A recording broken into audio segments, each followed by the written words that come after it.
अगर chief justice of India जैसे व्यक्ति को जातिगत आधार पर प्रताड़ित करने का यहाँ पर एक वातावरण इस देश में है, तो आप ये मानकर चलिएगा कि इस देश के अंदर फिर कोई भी आदमी, सीजीआई का मतलब है प्रेसिडेंट ऑफ इंडिया को शपथ दिलाने वाला आदमी, भारत की न्यायपालिका का सर्वोच्च पद पर बैठा व्यक्ति भी अगर आज जातिगत दुर्भावना का शिकार हो रहा है, तो इस देश का कोई अनुसूचित जाति, जनजाति या ओबीसी समाज का आदमी उससे अछूता नहीं रहेगा। कृपया अपनी बारी का इंतजार ना करें, संगठनों की परिधि को छोड़ दें, अपनी सामाजिक जिम्मेदारी के लिए आगे आएं। और ऐसी चीज़ अगर हमें जातिगत आधार पर अपमानित करती है, हमारे साथ जातिगत भेदभाव के आधार पर हमको नीचा दिखाती है, हमारे साथ रोज अत्याचार अन्याय करती है, इन सब चीज़ों का विरोध करना हमारा संवैधानिक अधिकार है। सीजीआई साहब ने खुद कहा कि जब मैं पहला उनका दौरा हुआ महाराष्ट्र राज्य का, प्रोटोकॉल उनको नहीं मिला और उन्होंने कहा कि ये मामला सीधा सीधा जाति से जुड़ा हुआ मामला है, अगर मैं इस जाति में नहीं होता तो सारा प्रोटोकॉल मुझको मिलता। तो चीफ जस्टिस ने खुद इस बात को स्वीकार किया। तो मेरा ये कहना है कि जो सीजीआई साहब के साथ हो रहा है या मायावती जी के साथ में लोग करते हैं, भाई मायावती जी को उनके पीछे जिस तरह की टिप्पणी करते हैं, कोई सम्मानजनक टिप्पणी तो होती नहीं। बाबा साहब अम्बेडकर जैसे व्यक्ति के लिए, अंतर्राष्ट्रीय ख्याति प्राप्त दुनिया का सबसे योग्य व्यक्ति को भी अभी तक जो स्वीकार्यता भारत में मिलनी चाहिए, सम्मान मिलना चाहिए था, इवन इस देश के जातिवादी लोगों ने डॉक्टर BR अम्बेडकर को भी आज तक वो सम्मान नहीं दिया। अब बहुत हो गया, अब बर्दाश्त नहीं किया जाएगा, बर्दाश्त नहीं किया जाएगा, बर्दाश्त नहीं किया जाएगा। और अगर ऐसी हरकतें, संविधान विरोधी हरकतें भारत में जारी रहीं, तो उनका अनुसूचित जाति जनजाति समाज एकजुट होकर इकट्ठे होकर उसका जवाब देगा। जातिगत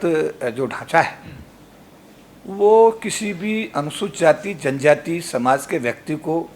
ना तो प्रधानमंत्री के रूप में देखना चाहता है, ना चीफ जस्टिस ऑफ इंडिया के रूप में देखना चाहता है, ना मध्य प्रदेश के हाई कोर्ट के चीफ जस्टिस के रूप में देखना चाहता है, ना किसी को IAS के रूप में देखना चाहता है, ना IPS के रूप में देखना चाहता है।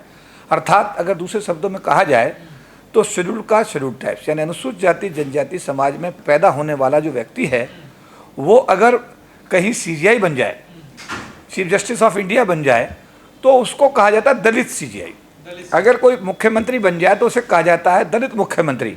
अगर कोई किसी और पद पर चला जाए तो उसके नाम के पहले दलित लगा दिया जाता है।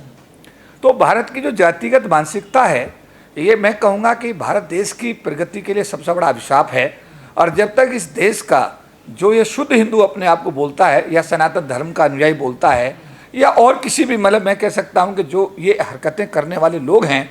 मुझे लगता है कि उन सबको अब मानसिकता अपनी बदलनी पड़ेगी, बदलनी चाहिए। और अगर ऐसा वो नहीं बदलाव करते हैं तो आज जो अनुसूचित जाति जनजाति समाज का आदमी है उसमें, और आज से 50 साल पहले जो अनुसूचित जाति जनजाति समाज का आदमी था, उसके सोचने और समझने के तरीके में अंतर आ गया है।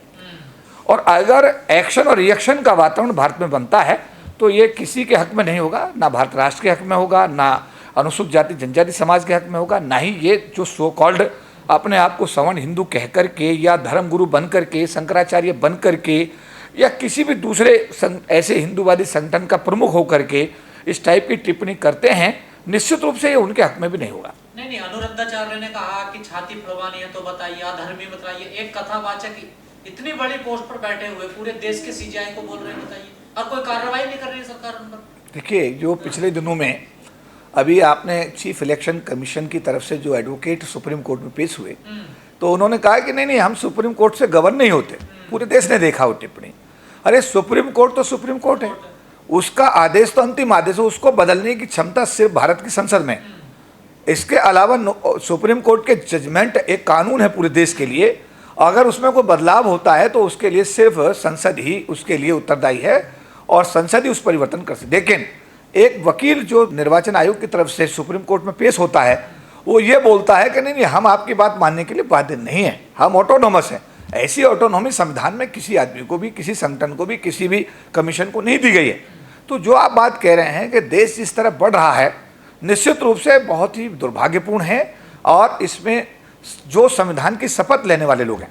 जो संविधान की शपथ लेकर पद ग्रहण करते हैं, उनको इन सभी गंभीर विषयों पर बहुत ज़्यादा त्वरित कार्रवाई करते हुए इन सब चीज़ों पर रोकने की उनको पहल करनी चाहिए। और अगर ये चीज़ें नहीं रुकती हैं तो इससे मुझे अंदेशा है कि देश का माहौल खराब हो सकता है। सर, जैसा आपने कहा कि दलित चाहे कितनी भी बड़ी कुर्सी पर चला जाए तो दलित ही रहता है, तो क्या दलित होने के नाते भी CGI साहब को इतना ज्यादा टारगेट किया जा रहा है? देखिए, उन्होंने खुद कहा है, गवई साहब देखिए एक ऐसे परिवार से आते हैं कि उनके पापा जी गवई साहब और हम बहुत अच्छे एक दूसरे के मित्र रहे हैं। वो बिहार के भी गवर्नर थे, केरल के भी गवर्नर थे, हमारे इस कार्यालय में भी गवई साहब का कई बार आना हुआ है, बम्बई में भी कई कार्यक्रम हम लोग साथ साथ रहे हैं। तो गवई साहब एक ऐसे परिवार से आते हैं जो बुद्धिस्ट भी है और अम्बेडकरवादी भी है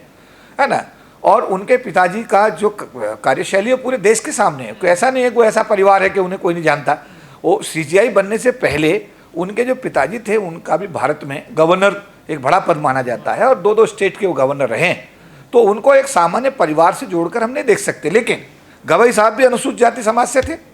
और जो सीजीआई साहब उनके बेटे वो भी अनुसूचित जाति समाज से हैं। सवाज मायावती भी अनुसूचित जाति समाज से, काशीराम भी मायावती समाज से, डॉक्टर अम्बेडकर जो एक वर्ल्ड फेम दुनिया के सबसे योग्य व्यक्ति हैं वो भी अनुसूचित जाति समाज से आते हैं। तो आज ऐसा है कि इवन मैं ये कहूँगा कि ना केवल अनुसूचित जाति जनजाति समाज में पैदा होना इस देश के अंदर एक बहुत ही हे दृष्टि से सामान्य जाति के लोग, जनरल कैटेगरी के लोग, सो कॉल्ड हिंदू देखते हैं, बल्कि अगर कोई आदमी इन लोगों की वकालत करे, इन लोगों के पक्ष में कोई बात कहे। मुझे याद है विश्वनाथ प्रताप सिंह राजा थे, राजा खानदान से थे, भारत के सबसे बड़े प्रांत के मुख्यमंत्री रहे, भारत के प्रधानमंत्री रहे। और जब उन्होंने मंडल कमीशन लागू किया तो इस देश के हिंदूवादी जो सोच के लोग हैं, जातिवादी सोच के जो लोग हैं, उन्होंने जब दिल्ली बंद हुआ, जाम हुआ, तो सड़कों पर औरतें दड़ी बिछा करके ढोलक बजाते हुए गाना गाते मैंने देखा कि 100 साल पहले वीपी सिंह चमार था, चमार है, चमार ही रहेगा। तो ये लोग अगर वीपी सिंह राजा को चमार बना सकते हैं तो इनकी जो दूषित मानसिकता है, जातिगत मानसिकता है, मैं तो कहता हूं जितनी भी इनकी निंदा की जाए उतनी कम है। सरकार को संज्ञान लेना चाहिए। ऐसे लोगों के खिलाफ जो देश का माहौल खराब करने की कोशिश कर रहे हैं, संविधान में प्रदत्त जो प्रावधान है उनका पालन करते हुए अगर किसी मुस्लिम के खिलाफ उत्तर प्रदेश में तुरंत कार्रवाई होती है, उसका सारी प्रॉपर्टी अटैच कर दी जाती है, उसका फार्म हाउस सील, उसका घर सील कर दिया जाता है और उसे कहा जाता है कि ये ध्यान रखना चाहिए कि सरकार किसकी है और हम आपको सिखा देंगे और आपकी पीढ़ियां भी जो है समझ नहीं पाता। अगर संविधान का कोई मुस्लिम समाज का आदमी विरोध करता है तो सरकार तुरंत कार्रवाई करती है। मैं बताना चाहता हूं भारत राष्ट्र के लोगों को कि भारत के संविधान में जातिगत आधार पर टिप्पणी करना, जातिगत विद्वेष रखना, जातिगत आधार पर किसी को अपमानित करना एक कानून अपराध है। इसके लिए एक SC/ST एट्रोसिटी एक्ट 1989 और 2015 उसका जो दोबारा कर से उसको सबने रिवाइज किया गया,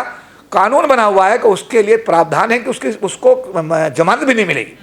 उसके बावजूद भी सीजीआई साहब ने खुद कहा कि जब मैं पहला उनका दौरा हुआ महाराष्ट्र राज्य का, तो ना वहाँ का चीफ जस्टिस महाराष्ट्र का वहाँ पर आया,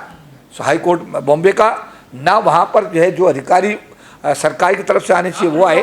हाँ, प्रोटोकॉल उनको नहीं मिला और उन्होंने कहा कि ये मामला सीधा सीधा जाति से जुड़ा हुआ मामला है, अगर मैं इस जाति में नहीं होता तो सारा प्रोटोकॉल मुझको मिलता। तो चीफ जस्टिस ने खुद इस बात को स्वीकार किया। तो मेरा ये कहना है कि जो सीजीआई साहब के साथ हो रहा है या मायावती जी के साथ में लोग करते हैं, भाई मायावती जी को उनके पीछे जिस तरह की टिप्पणी करते हैं, कोई सम्मानजनक टिप्पणी तो होती नहीं। बाबा साहब अम्बेडकर जैसे व्यक्ति के लिए, अंतर्राष्ट्रीय ख्याति प्राप्त दुनिया का सबसे योग्य व्यक्ति को भी अभी तक जो स्वीकार्यता भारत में मिलनी चाहिए, सम्मान मिलना चाहिए था, इवन इस देश के जातिवादी लोगों ने डॉक्टर BR अम्बेडकर को भी आज तक वो सम्मान नहीं दिया। अब इसमें इसका समाधान कैसे हो? समाधान मेरा यह है कि देखिए, जो भी हमारे समाज का अनुसूचित जाति जनजाति समाज का व्यक्ति देश के किसी भी कोने में रह रहा है, और मैंने तो दुनिया के कोने कोने में जाकर देखा, जो आदमी लंदन चला गया है, जो आदमी अमेरिका चला गया, जो आदमी कनाडा चला गया, जो आदमी दूसरे देशों में चला गया है, और वहाँ भी जो देश का शुद्ध हिंदू वहाँ जाता है, हिंदूवादी हिंदू जाता है, जातिवाद हिंदू जाता है, वो भी जातिवाद की गठिया यहाँ से बांध के लेके जाता है और वो वहाँ भी जातिवाद करता है। इसका जीता जागता उदाहरण ये है कि लंदन की पार्लियामेंट को इस विषय में कानून बनाने की आवश्यकता महसूस हुई। सियाटल जो अमेरिका का एक बहुत बड़ा स्टेट है, वहाँ पर तो कानून बना दिया गया है। तो अगर ये जातिवाद का जहर इसी तरीके से पूरे देश में इस तरह फैला हुआ है, ये पूरे विश्व में फैलता रहा, तो ये एक राष्ट्रीय समस्या नहीं, ये एक अंतर्राष्ट्रीय समस्या बन जाएगा। और आपने देखा आज बहुत सारे देशों में जो यहाँ का भारतीय गया, इंडियन यहाँ से गया है, उनको बाहर निकालने के लिए हर ऑस्ट्रेलिया के अंदर देखिए, आप लंदन के अंदर देखिए, अमेरिका के अंदर देखिए, आप जो है समझे नहीं बात, आप कनाडा के अंदर देखिए, वहाँ का जो मूल निवासी जो अंग्रेज है वो विरोध, वो उन्होंने प्रदर्शन शुरू कर दिए हैं। तो और हिंदुओं के मतलब उनकी जो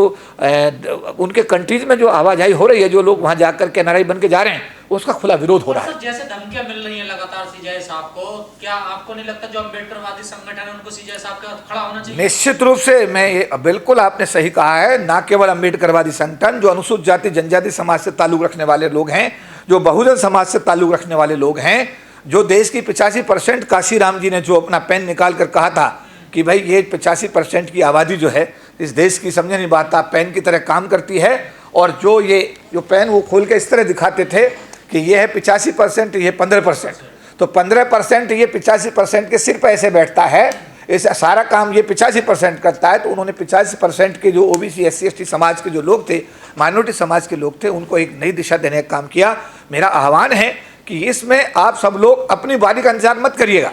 अगर चीफ जस्टिस ऑफ इंडिया जैसे व्यक्ति को जातिगत आधार पर प्रताड़ित करने का यहाँ पर एक वातावरण इस देश में है, तो आप ये मानकर चलिएगा कि इस देश के अंदर फिर कोई भी आदमी, CGI का मतलब है प्रेसिडेंट ऑफ इंडिया को शपथ दिलाने वाला आदमी, भारत की न्यायपालिका का सर्वोच्च पद पर बैठा व्यक्ति भी अगर आज जातिगत दुर्भावना का शिकार हो रहा है, तो इस देश का कोई अनुसूचित जाति, जनजाति या ओबीसी समाज का आदमी उससे अछूता नहीं रहेगा। कृपया अपनी बारी का इंतजार ना करें, संगठनों की परिधि को छोड़ दें, अपनी सामाजिक जिम्मेदारी के लिए आगे आएं। और ऐसी चीज़ अगर हमें जातिगत आधार पर अपमानित करती है, हमारे साथ जातिगत भेदभाव के आधार पर हमको नीचा दिखाती है, हमारे साथ वो अत्याचार अन्याय करती है, इन सब चीज़ों का विरोध करना हमारा संवैधानिक अधिकार है। और मैं आप सब लोगों को आह्वान करता हूँ, मैं समता सैनिक दल जो बाबा साहब अम्बेडकर ने वर्ष 1924 में बनाया था, उस दल का राष्ट्रीय मुख्य प्रवक्ता होने के नाते मैं आप लोगों को आह्वान करता हूं कि ऐसी चीज़ें जो हमको जातिगत आधार पर प्रताड़ित करती हैं, संविधान के खिलाफ हैं, इन सब चीज़ों को आओ हम सब मिलजुल करके उनका विरोध करें, एकजुट होकर उनका विरोध करें, जिससे कि भारत में हम संविधान बाबा साहब ने जो बनाया उसमें प्रावधान जो हमारे लिए बनाए, सबके लिए सम्मान से जीने का, स्वाभिमान से जीने का जो अधिकार हमको दिया है, और उस पर जो कुठाराघात जातिगत कर रहे हैं, ऐसे सब लोगों को हमको उनको ये मैसेज देना, संदेश देना है, अब बहुत हो गया, अब बहुत हो गया, अब बर्दाश्त नहीं किया जाएगा, बर्दाश्त नहीं किया जाएगा, बर्दाश्त नहीं किया जाएगा। और अगर ऐसी हरकतें, संविधान विरोधी हरकतें भारत में जारी रहीं, तो उनका अनुसूचित जाति, जनजाति समाज एकजुट होकर इकट्ठे होकर उसका जवाब देगा। आप संविधान की बात कर रहे हैं, जगत गुरु शंकराचार्य वो कह रहे हैं कि आरक्षण को अगर ऐसे ही बरकरार रखा तो देश में गृह युद्ध होगा, और मनुस्मृति को सबसे बड़ा संविधान बता रहे हैं। वो देखिए मनुस्मृति के बारे में, मनुस्मृति को बाबा साहब, परम पूज्य बाबा साहब डॉक्टर भीमराव अंबेडकर ने, पूरा देश और पूरी दुनिया इस बात की साक्षी है कि उसका दहन किया उन्होंने, और दहन करके बताया कि इसमें जो लिखा गया है वो भारत के आम नागरिक के लिए, भारत की महिलाओं के लिए, भारत के अनुसूचित जाति जनजाति समाज के लिए, उनके लिए अपमानजनक है और उनके ग्रोथ में, यानी उनकी उन्नति में एक सबसे बड़ी बाधा है। इसलिए उन्होंने उस ग्रंथ को जलाया। जो लोग उस ग्रंथ की बात करते हैं, जो गांधी जी को मारने वाले नाथूराम गोडसे को जो है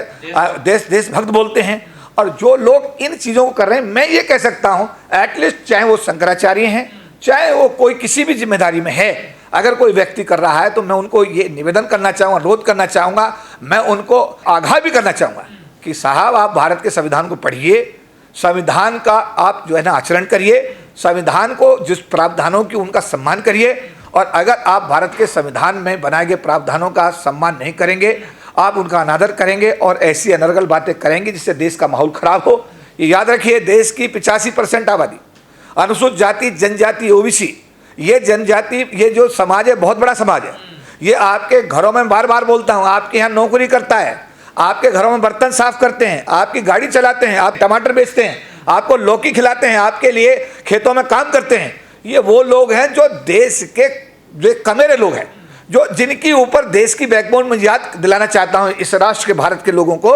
कि जब कोरोना आया था, कोविड आया था, और जब एक गरीब समाज के लोग अपने घरों में बंद थे, जब टमाटर बेचने वाला टमाटर बेचने नहीं आया, लौकी बेचने वाला लौकी बेचने नहीं आया, और पेंटर पेंट करने नहीं आया, आपका कोई आदमी, सब अपने घरों में बनते, तो भारत की जो ग्रोथ थी, भारत की आर्थिक स्थिति जो है वो माइनस में चली गई। तो भारत की जो आर्थिक स्थिति जो भी बनी हुई है, जो जीडीपी बनी हुई है, उसमें इस देश के इस गरीब तबके का, SC का, ST का,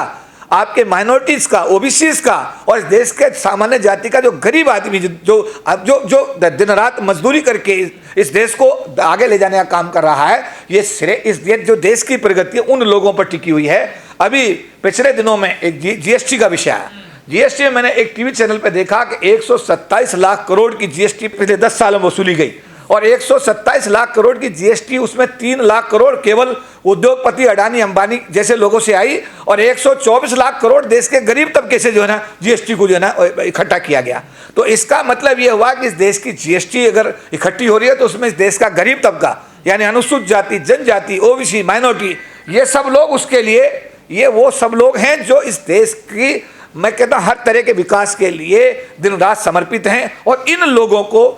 सामाजिक आधार पर, जातिगत आधार पर प्रताड़ित करना और इनको जलील करना, इनको अपमानित करना, मुझे लगता है भारत के संविधान का सीधा सीधा उल्लंघन का मामला है। और मैं भारत की सरकार से, राज्य सरकारों से, जो मुख्यमंत्री हैं, मैं उन सबसे निवेदन करता हूं, एक भारत का सामान्य नागरिक होने के नाते, समता सैनिक दल का एक राष्ट्रीय मुख्य प्रवक्ता होने के नाते मैं ये कहना चाहता हूं कि आप सब लोग संविधान की शपथ लेकर के इन पदों पर बैठे हैं, कृपया करके संविधान का जहां जहां उल्लंघन ये लोग कर रहे हैं, इनके खिलाफ भी त्वरित कार्रवाई करें, एक्शन करें, संविधान के हिसाब से इन लोगों को दंडित करने का काम करें, जिससे देश का माहौल खराब ना हो। साथ साथ मैं बाबा साहब अम्बेडकर द्वारा बनाए गए समता सैनिक दल का एक छोटा सैनिक हूं, एक सिपाही हूं, राष्ट्रीय मुख्य प्रवक्ता हूं। मैं ये कहना चाहता हूं कि समाज के हर व्यक्ति को कहना चाहता हूं कि समता सैनिक दल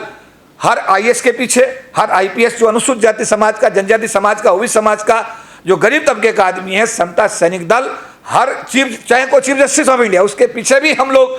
समता सैनिक दल के सिपाही खड़े हुए हैं।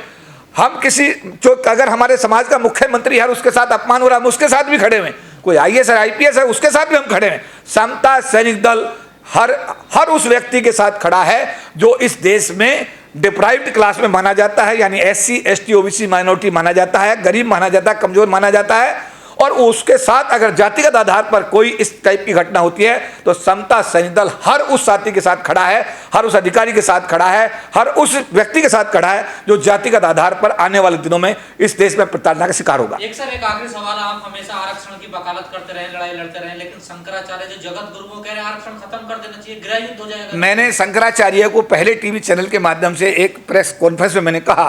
शंकराचार्य जी आप धर्म का काम करने के लिए अधिकृत हैं, हिंदू धर्म के एक बहुत बड़े ओहदे पर आप बैठे हुए हैं, आपसे मेरा अनुरोध है कि आप संविधान को पढ़ें, संविधान को पढ़ें, संविधान को पढ़ें। और संविधान को अगर पढ़ लेंगे तो आप ऐसी चीज़ें जो आपके, ये देखिए धर्मगुरु के कार्य क्षेत्र में आता ही नहीं है। जो बात वो बोल रहे हैं तो या तो उनको धर्मगुरु का काम छोड़ करके राजनीति में आ जाना चाहिए, वो राजनीति करें सीधी सीधी। ये सारे फैसले सामाजिक तौर पर और राजनीतिक तौर पर तय होते हैं। ये शंकराचार्य जी के अधिकार क्षेत्र से बाहर का मामला है। और अगर उनको फिर भी कोई बात रखनी है तो कृपया करके मैं उनको आह्वान करता हूं कि आप जो भी बात रखें भविष्य में, वो ऐसी बात रखें जो संविधान के दायरे में हो और आपके किसी भी वक्तव्य से देश का माहौल खराब ना हो।